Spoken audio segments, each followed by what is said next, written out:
Jesus at the temple, reading from John chapter 2, verses 12 through 25. After this, Jesus, his mother and brothers, and his disciples went to Capernaum and stayed there for a few days. But the time was close for the Jewish Passover to begin. So Jesus walked to Jerusalem. As he went into the temple courtyard, he noticed it was filled with merchants selling oxen, lambs, and doves for exorbitant prices, while others were overcharging as they exchanged currency behind their counters. So Jesus found some rope and made it into a whip.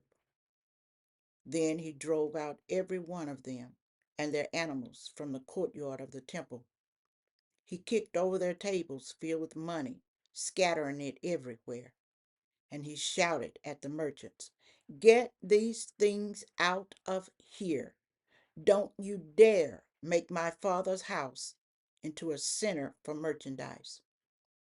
That's when his disciples remembered the scripture, "I am consumed with a very passion to keep your house pure." But the Jewish religious leaders challenged Jesus. "What authorization do you have to do this sort of thing? If God gave you this kind of authority, what supernatural sign will you show us to prove it?" Jesus answered, "After you've destroyed this temple, I will raise it up again in 3 days."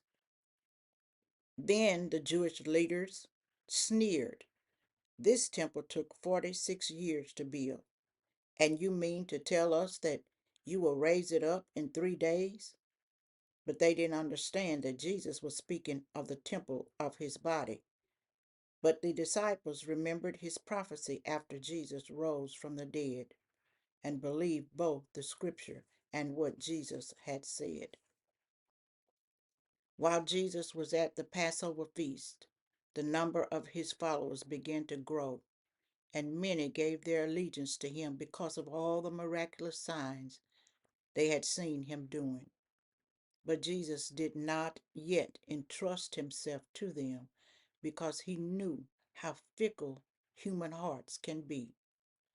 He didn't need anyone to tell him about human nature, for he fully understood what man was capable of doing.